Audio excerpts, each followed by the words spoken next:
This is John for Global Women's Sports Radio. Today, I have the pleasure of being on the beat with softball player Morgan Howe. How are you? I'm great. How are you doing? I'm good, man. You are like alive and full of energy. So let's jump right into it. Let's do this. So let's start back with your college is having a fantastic year. Thank you. I assume that you follow them. So could you give us a few thoughts on that? Yeah, I mean, I am sad because I haven't been out like physically to a game yet. But I mean, I also don't want to jinx it, but they are unbelievable right now. I think I was literally talking about this with my dad the other night, actually.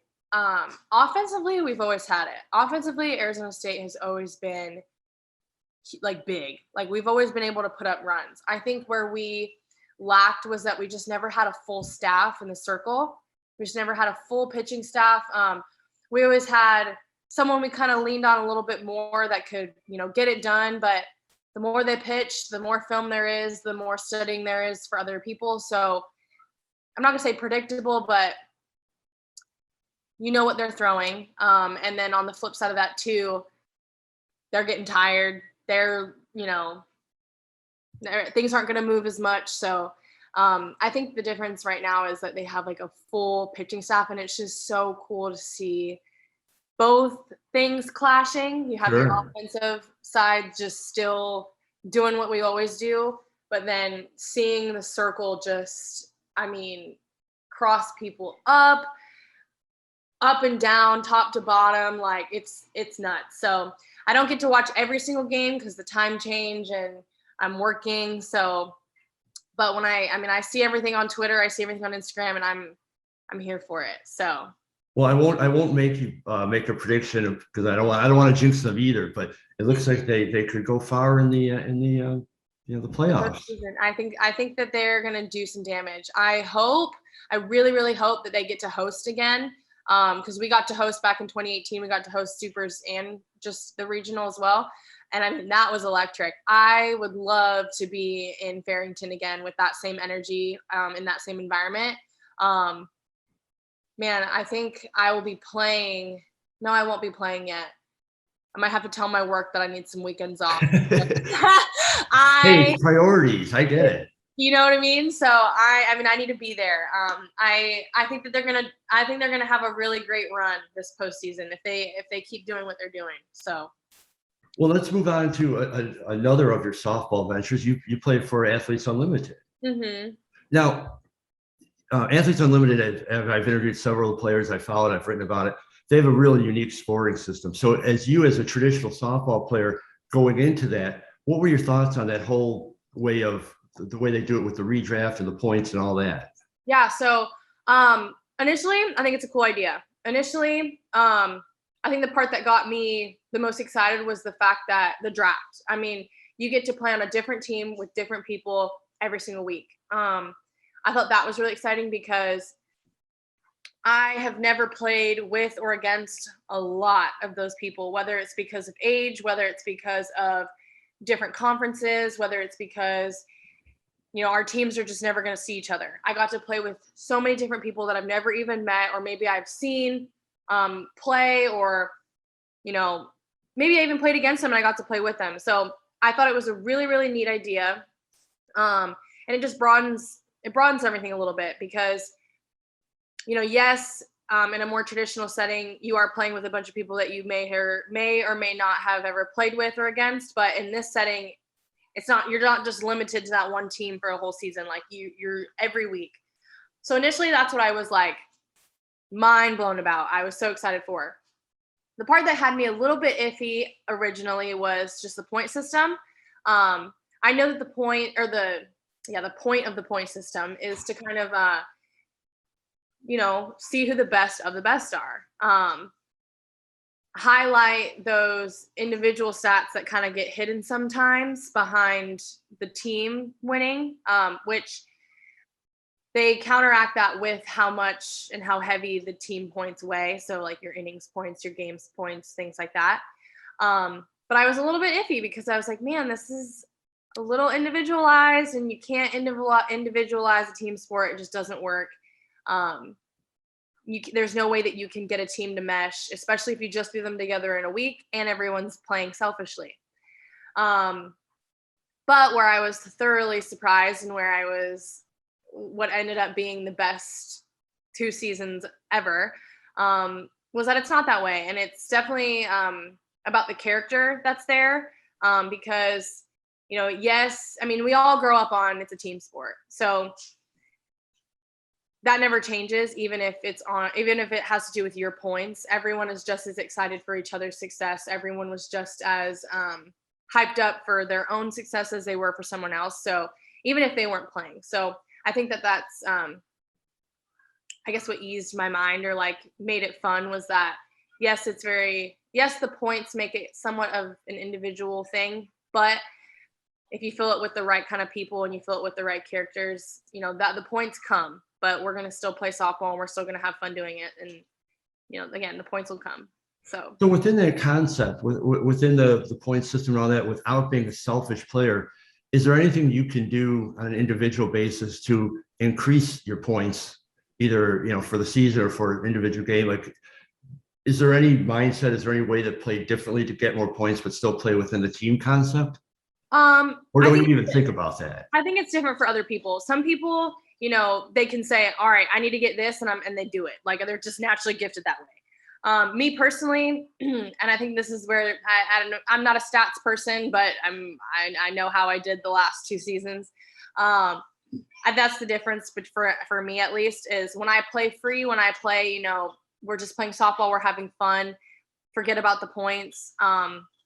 You just do well because you're just playing, you're having fun, and you're just letting loose.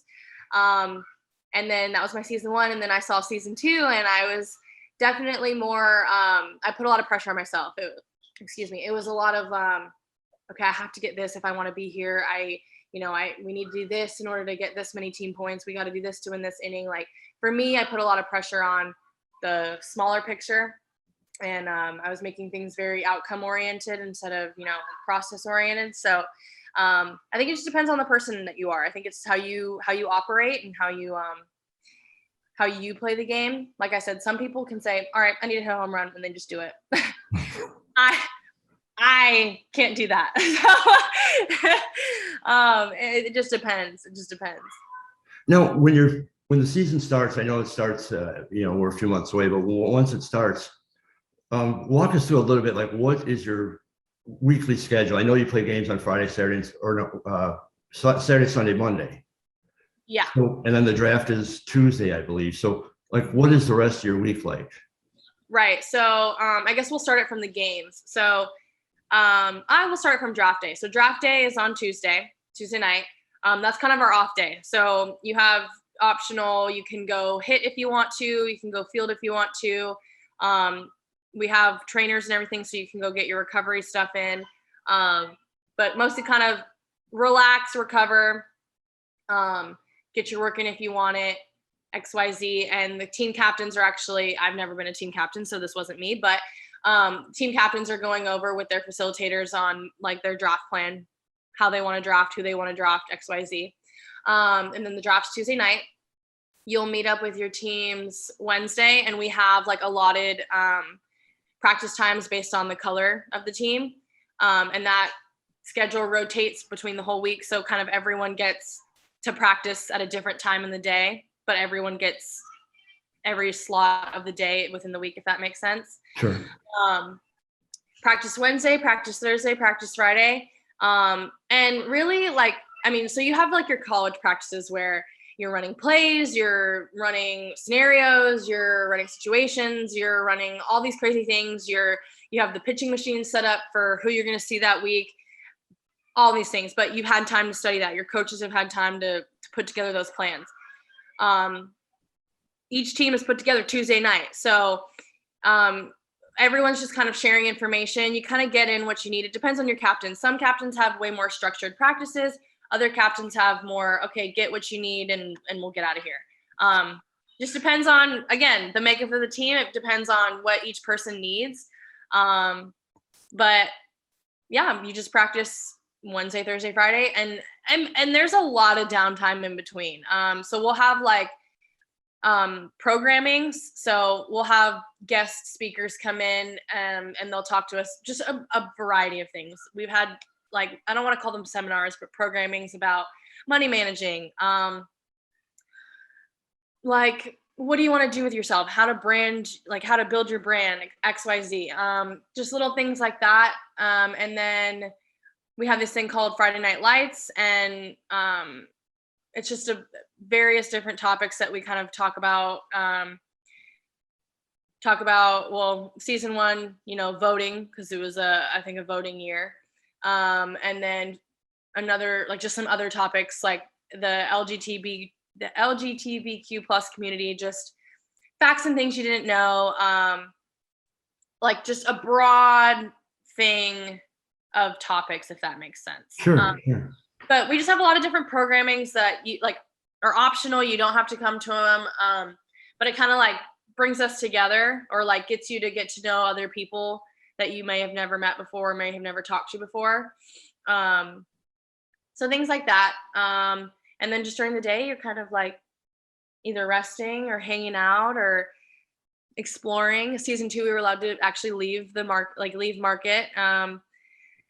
So yeah, it's about our week. And then Saturday, Sunday, Monday, we play our games, and then we're back at it on Tuesday. So since you guys are exploring, Chicago's a fantastic. I live in Chicago. I was at all the games last year in Rosemont. I love it there. What were some of the fun things that you did, in Chicago or the area? Oh gosh. Well, it was tough because I didn't have a car. So my roommate, Jordan Roberts, had a car. We went out, gosh, I can't even remember. I think we went to a couple like bars down in Chicago, maybe on the outskirts of Chicago, like not like right in the city of it. But there was one bar we went to, it was kind of a rooftop one. It was called Whiskey Business. There was another one, oh my gosh, I can't remember the name, but it had like the ceiling was like covered in like, they were obviously fake plants, but it was just green, and there were pretty lights everywhere, and it was really cool. We just kind of like explored different restaurants and different bars, I guess you could say. Sure. But things with a view, things with like, you would never see this anywhere else, or the only one here. I can't remember the exact name of the museum, but we went to, it's like the Illusion Museum. Oh, the Museum of Illusions. Yeah. Like downtown? Yeah, huh? It's kind of small, but really cool. Kind of small, but there's a lot of things in there. Yes. Yes. Yeah. Okay, so we went and did that. That was really cool. I've also never, this sounds so dumb, but I've never ridden like a subway before. So What we did was we went to the museum, like we Ubered to the museum, and then we took a subway down to like one of the bars that we wanted to go to. And it was that really pretty one with the green and the lights and everything. Took a subway there. And I mean, I just wanted to ride a subway just for the experience, which that was cool. Yeah, and that's about as much exploring as it got, just because depending on the time of day, the traffic was just too bad to go there. And then by the time we get there, we'd have to turn around and come home because the traffic would be too bad home. So that's about as much exploring as that got. I did get to see the Bean. Everyone always has to see the Bean. Mm-hmm. So we went and did that. Cubs game? No. Oh, actually, Athletes Unlimited took us to a White Sox game. I can't remember who they were playing, but they took us to a White Sox game. Didn't get to go to a Cubs game though. I did want to do that, but yeah, you gotta go see. I'll tell you, Wrigley Field from the outside is perfect, but if you want it, like the what do you call it? The concourse and the bathrooms are just a disaster. So enjoy the outside part of it if you ever go there, but you're not gonna like the rest of it. Just don't go to the bathroom. Just hold it the whole time. If you could, sure, find a bar afterwards. Go then. It's much better. The less lines and probably cleaner. Noted. But thank you. Did you have a chance to try any Chicago pizza? Giordano's. Okay, perfect. And so season 1, because we weren't allowed outside our little bubble in season 1, and my roommate was Kamalani. Oh my gosh, I can't tell you how many times we ordered Giordano's to have it delivered. And I mean, they were like right on the other side of the wall. Like we were right next to the Giordano. They could have handed it across the wall, but we couldn't even leave. So, I mean, so good. We would get like a mini pizza, like a single person pizza, and it was deep dish. And I mean, after 2 slices, her and I were just like on the couch, I know that feeling. like a Yeah. food coma. Yeah, but so worth it. Absolutely worth it. Well, let's talk about something a little more serious now. I'm Okay. wearing the shirt. It's Step Uh-huh. Up for Mental Health. I know that's your cause for during the Athletes Unlimited seasons. Mhm. So if you could tell us how you came to be on that and tell us a little bit about it. Yeah. So I think, yeah. So I mean, it definitely was a little bit more personal for me, because I don't think, I mean, mental health isn't really something that you ever really talk about. I mean, um, I just mean on a very, very, very broad spectrum. Like growing up, you have your thoughts, you have your feelings, you have, things that bother you, things that make you happy, things, just little, I mean, from the time that you're really small to you're going through high school and everything seems like the end of the world and whatever. But they're all feelings and they're all very valid feelings. You have a reason to feel the way that you feel. Um, but sometimes no one's kind of there to tell you like it's okay to feel those things, or it makes sense, don't question it, don't make yourself feel guilty for feeling those things. I think that all my life I know that I've never dealt with anything super traumatic. So I mean, I've never, um I didn't have a bad childhood. My parents are still like they're very supportive. They've always been in my corner. They've provided me everything that I could have ever asked for or needed or wanted. Um, so to me, I felt like sometimes, sure, I might be having a bad day, but someone else is having a worse day. So not that I couldn't feel my feelings, but instead of, dealing with them or being told that they're valid, and it wasn't anyone telling me someone's having it worse than you. It was my own like guilt of, okay, well, you can't even feel that way because it's way worse somewhere else, or someone's having a way worse day. So when you do that over a very long period of time, you start to, I guess I don't want to say not value your own feelings, but you kind of give yourself this idea that like your feelings don't matter, or what you're going through isn't like tragic enough or traumatic enough to really put energy and time towards it. And that just creates things later down the road. So now we're down the road, and I was kind of dealing with some things. I was having a lot of coming to Jesus moments. I was sifting through a lot of decisions I've made, things that I've chosen to put my energy towards, ways that I've like chosen to look at life, if that makes sense. Sure. And I just had to like decipher through it all. I mean, I'm glad it was happening sooner than later, but I just felt that in the grand scheme of all of that, mental health just is something that's not talked about enough. Um, so, for me, I think the biggest thing is, and the biggest message that I wanted to kind of send was, mental health is mental health. No matter how big or small your feelings are that you're, penting up and thinking about constantly. For one, and then for a second thing is just, you don't have to guilt yourself into thinking that, yeah, it's way worse somewhere else, so your problems or your feelings or what you're dealing with doesn't matter. And that's kind of like the message that I wanted to send. Because it's tough. I mean, it's tough to sit there and decipher, wow, I've really made all of these decisions over the last whole entire lifetime that I've had. And, I've brushed it off like it didn't matter. And here I am now contemplating like my whole existence, and it's really not that deep. But if I would have just allowed myself to feel my feelings when I felt them, I don't think we would have been in this situation that I was, and processing and sifting through and, getting over. So that's kind of why I chose to represent Step Up for Mental Health in a very broad and quick version of my story.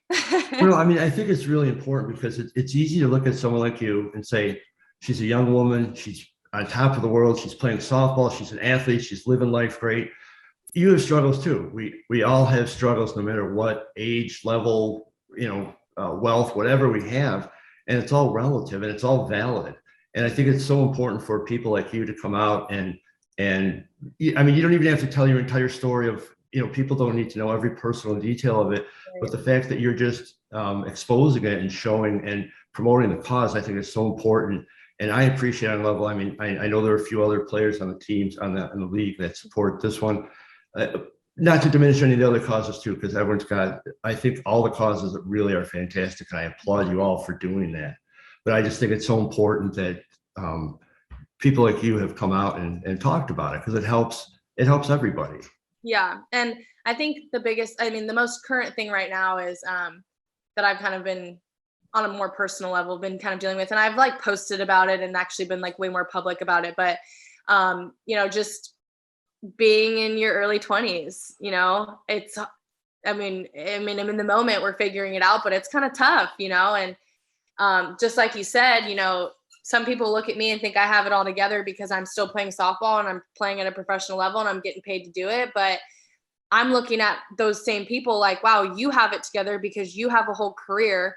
You have a whole salary that you can plan around. Like, you're putting money down towards a house, you're getting married, you're having kids, and I'm sitting here wondering what I'm eating for breakfast tomorrow. Like, and I haven't even made dinner tonight. You know what I mean? So Yeah. it's, like, I've realized that everyone's kind of looking at each other, all feeling the same things, all comparing each other to each other, and, wondering how they don't have it together.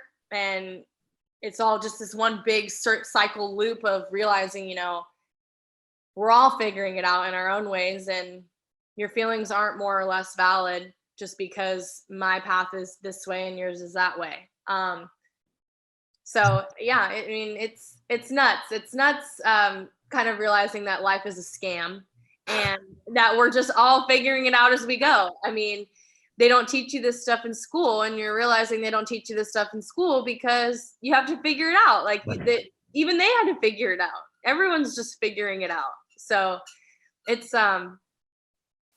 definitely comical to like look back on hindsight and you're just like, wow, I was really, having a whole hyperventilating mental breakdown over something that we're all just going to have to figure out as we go. So. Right. It's easy to look back though, but at the time, no matter what it is, right. Important issues. Look, I'm more than twice your age. I hate to admit that. I'm more than twice your age, and I'm still trying to figure out. I don't know what I'm having for breakfast. I know I'm having pizza for dinner though, because now you've got me, thinking about pizza, and I'm going to be doing that. But I think it's really cool that you're talking about it. I think when I was your age, we didn't have groups or at least as many groups as Step Up for Mental Health.